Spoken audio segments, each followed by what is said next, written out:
Principal sir, इस school के अध्यापकगण, आज के मेरे साथ मुख्य अतिथि दूसरे शुभम जी और डायरेक्टर साहब और RMPS गांधीनगर, और सबसे प्यारी जो बात मुझे आज देख के लग रही है वो ये है कि हमारे बच्चे कितने दिल से, कितनी शिद्दत से इस दिन को मना रहे हैं। आज का दिन जिसे हम विदाई समारोह कहते हैं, जैसे राणा सर ने बताया, ये आपकी विदाई नहीं है, ये आपका आगमन है। लेकिन उसके लिए पहले आपको 10th के पेपर देने पड़ेंगे और उनके लिए आपको अच्छी मेहनत करनी पड़ेगी। प्यारे बच्चों, मेरा जिंदगी में हमेशा एक चीज याद रखना, अभी बच्चे ने कहा कि हम चाहते हैं कि हम चीफ गेस्ट बन के आए। आज मुझे 31 साल लगे इधर खड़े होने के लिए। सबसे अच्छी बात मैं ये आपसे कहूंगा कि हमेशा मेहनत करो, hard work, sincerity and dedication, ये 3 चीजें हमेशा अपनी लाइफ में रखो अगर कहीं पहुंचना है तो। अगर आप चाहते हो वाकई लाइफ में अपना नाम बनाओ, अपनी फैमिली का नाम बनाओ और सबसे ऊपर अपने स्कूल का नाम बनाओ। क्यों?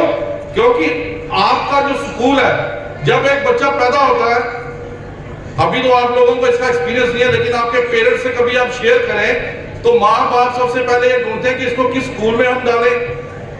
पहले दिन उंगली पकड़ के आपको स्कूल में वो छोड़ने आए होंगे, लेकिन आज देखिए, आज आप यहां से 10वीं की परीक्षा के लिए जा रहे हो एंटर करने, उसके बाद अपनी 11th करोगे इसी स्कूल से, इसी स्कूल में आप अपनी 12th करोगे और उसके बाद आपकी लाइफ की जर्नी शुरू होगी। लेकिन लाइफ की जर्नी जो है वो full of hard work and patience. Patience बहुत जरूरी है आपको जिंदगी में, जिसमें मैं आपको एक चीज शेयर करना चाहता हूं कि एक छोटी सी स्टोरी है। मैं पिछले दिनों जब देख रहा था लिटरेचर, मुझे एक अच्छी कहानी मिली, मैंने कहा बच्चों से शेयर करेंगे। स्टोरी बेटा ऐसी है कि एक स्टैनफोर्ड यूनिवर्सिटी है, वहां के एक प्रोफेसर थे, प्रोफेसर वाल्टर मिशेल। उन्होंने क्या किया, उन्होंने देखा कि मैं ये स्टूडेंट बिहेवियर पे स्टडी कर रहे थे। उन्होंने कहा कि क्यों ना हम एक छोटा सा एक्सपेरिमेंट करें। जैसे आपके प्रिंसिपल सर है, जब मैं 10th क्लास में था गांधीनगर में, मेरी भी बड़ी इच्छा थी कि मुझे एक चेक मिले।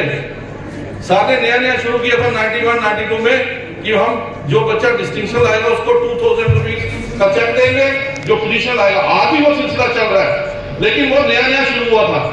लेकिन मेरी बदकिस्मती, मुझे नहीं मिल पाया। लेकिन 2 साल के बाद जब मैंने 12th में डिस्टिंक्शन लाई तो प्रिंसिपल सर ने पहला फोटो मेरा न्यूज़पेपर में निकलवाया, डेली सेशन में, कि प्रशांत बच्ची को congratulation. That is more than check for me from Shiksha Niketan family. Shiksha Niketan school is like a family for मी।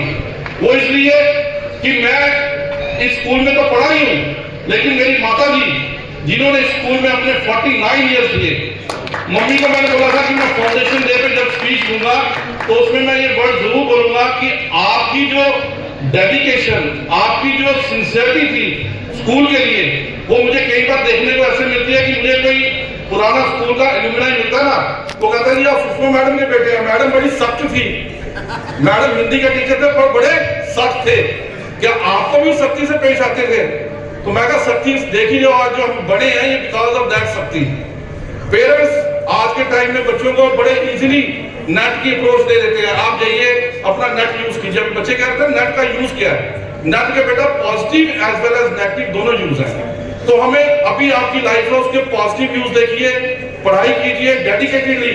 कुछ बच्चे मैंने ऐसे देखे जिन्होंने नेट के प्रोग्राम बना लिए और उनको हमारे ऑनरेबल प्रधानमंत्री जी ने उनको शाबाशी दी। तो ये जो चीजें हैं ये पॉजिटिव चीजें हैं। अब मैं आपको स्टोरी सुना रहा था कि वाल्टर साहब ने क्या किया, उन्होंने एक एक्सपेरिमेंट किया। कुछ बच्चों को 40-50 बच्चों को उन्होंने एक रूम में बंद कर दिया और उनको कुछ कैंडीज दे दी सबको। तो उन्होंने कहा कि मैं थोड़ी देर के बाद आऊंगा, आफ्टर 15-20 मिनट्स, जब मैं आपको बोलूं तब आपको ये कैंडी खाओ। अब बच्चे लोगों को पता चंचल होते हैं, मैं भी उनकी जगह होता, मैं भी पहले खा लेता। तो जब वो रूम में आए उन्होंने देखा कि उसमें से 6-7 जो बच्चे थे उन्होंने कैंडीज को नहीं खाया, बाकी सभी ने कैंडीज को खा लिया। After 20 minutes when he came to room, उन्होंने देखा कि 6-7 बच्चों को छोड़ के बाकी सभी ने कैंडीज को खा लिया। अब वाल्टर साहब ने सोचा कि अब इनको स्टडी किया जाए।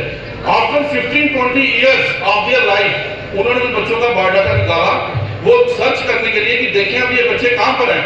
जिन बच्चों ने कैंडी नहीं खाई थी वो अपने जिस भी जॉब में थे वहां पर वो नंबर 1 थे, और जिन्होंने कैंडी खा ली थी वो इसलिए कि उन्होंने पेशेंस ही दिखाई, और जिन्होंने कैंडी नहीं खाई उन्होंने लाइफ में पेशेंस दिखाई, और वो क्या हुआ, वो उस मुकाम तक पहुंचे। तो patience is the key to success. मेरा आप सभी को यही है कि पेशेंटली हार्डवर्क कीजिए। कई बार क्या होता है, कुछ बच्चे कहते हैं कि सर मुझे एमबीबीएस में सीट लेनी है, मैं दोबारा कोशिश करूंगा, 2 साल कोशिश करूंगा। नहीं मिल रही सीट, कोई बात नहीं, हर किसी ने डॉक्टर नहीं बनना है। आज मैं आपके सामने खड़ा हूं, मेरे को सिविल इंजीनियरिंग में सीट मिली थी यहाँ पे। After my 12th I got seat in civil engineer, लेकिन उस टाइम पे हमारा एग्रीकल्चर का दौर चल रहा था। कह रहे थे बीएससी एग्रीकल्चर करो तो आपको जॉब मिल जाएगी, ठीक है। फिर मैंने बीएससी की, एमएससी की, पीएचडी की, और पीएचडी करने के बाद I got selected as junior scientist. आज मेरे मदर की ब्लेसिंग से, आप टीचर्स की ब्लेसिंग से, प्रिंसिपल सर की ब्लेसिंग से मैं आप सबके सामने खड़ा हूं as a professor and head of division of Sher Kashmir university of agriculture science. It is really a proud moment for all of us because being an alumni of Shiksha Niketan, I reached here. और वो जो समय, अगर मैंने उस समय पढ़ा नहीं होता डेडिकेटेडली, या मैंने उस समय को निकाल दिया होता, आज मेरे हाथ नहीं आता। मेरा आप सभी को कहने का मतलब ये, अभी हरीश सर ने कहा कि आप सिर्फ डॉक्टर और इंजीनियर के पीछे मत चलो, और भी बहुत से प्रॉस्पेक्ट्स हैं। तो मैं प्रिंसिपल सर से भी रिक्वेस्ट करूंगा कि आने वाले समय में अगर कहीं टाइम मिलता है तो सर मेरी एक इंटरेक्शन 11th-12th बच्चों से कराना। मैं उनको ये बताऊंगा कि एग्रीकल्चर में वो कैसे आगे आ सकते हैं, how agriculture is helpful them, क्योंकि बच्चों को इसके बारे में पता नहीं है। जब पेरेंट्स चट्टा यूनिवर्सिटी आते हैं अपने बच्चों का इंटरेस्ट दिखाने, जब वो यूनिवर्सिटी का इंफ्रास्ट्रक्चर देखते हैं तो कहते हैं क्या हमारे पास इतनी बड़ी एग्रीकल्चर यूनिवर्सिटी है। और आज इस यूनिवर्सिटी के बच्चे फॉरेन में जा रहे हैं, आपने न्यूज में पढ़ा होगा, यूएसए में बच्चे जाके अपनी इंटर्नशिप कर रहे हैं। तो ये एक्सपोजर है, और एक्सपोजर का फायदा अगर हमारे बच्चे नहीं लेंगे तो कौन लेगा, और ये यूनिवर्सिटी बनी हमारे बच्चों के लिए। तो मेरा आप सभी से यही अनुरोध है कि अपने बच्चों को मोटिवेट करो, उनको ये बताओ कि लाइफ में आगे बढ़ना है तो काम तो करना पड़ेगा, पढ़ना भी पड़ेगा, सिंसियरिटी दिखानी पड़ेगी। जब हम एक प्लांट लगाते हैं तो जब उस प्लांट को जब तक हम केयर नहीं करें तो प्लांट क्या हमें फ्लावर देगा। अगर हमने फ्रूट के लिए लगाया क्या वो हमें फ्रूट देगा। उसके लिए हमें पेशेंटली उसको मैनुअल खाद भी देनी है, उसको पानी भी देना है, और सीजन का टाइम देखना है, और मौसम में आके वो आपको फ्रूट और फ्लावर देगा। जब उसका टाइम आएगा, जब उसको सब चीज प्रॉपर मिलेगी, तो जब सही मौसम आएगा तभी आपको वो फ्लावर और फ्रूट देगा। उसी तरह जो बच्चे हैं, बच्चों का सही मौसम है कि अच्छे से पढ़ाई करें, डेडिकेटेडली पढ़ाई करें, जो आपके डाउट्स हैं उनको क्लियर करो, टीचर से पूछो, बार बार पूछो। टीचर बहुत खुश होता है जब उसका स्टूडेंट उससे पूछता है। मैं जब अभी फर्स्ट ईयर के बच्चों की क्लास लेता हूँ यूनिवर्सिटी में, तो वहां पर शिक्षा निकेतन के बच्चे भी कई हमारे एडमिशन पाते हैं। After 12th they opted for entrance examination, उसके थ्रू हमारी यूनिवर्सिटी में आते हैं। जब मैं क्लास में उनसे इंटरेक्ट करता हूँ इंट्रो में, वो कहते हैं sir I am from Shiksha Niketan. So it really gives me proud feeling. क्यों?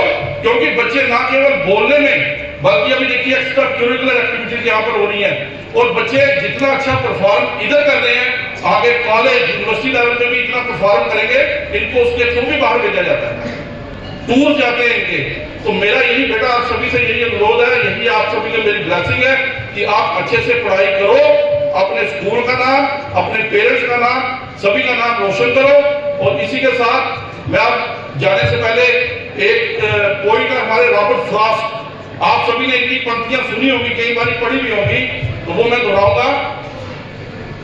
The woods are dirty, dark and deep, the woods are dirty, dark and deep, and I have promises to keep and miles to go before I sleep, and miles to go before I sleep. इसका अर्थ यह है कि मुझे पूरी मेहनत करनी है, अपनी पूरी शिद्दत से काम करना है, और जो मेरा गोल है उसे मुझे अचीव करना है, ताकि मैं अपना, अपने माँ बाप का, अपने पेरेंट्स का, अपने स्कूल का, अपने टीचर्स का नाम रोशन कर सकूं। भारत माता की जय, जय हिंद। Thank you all.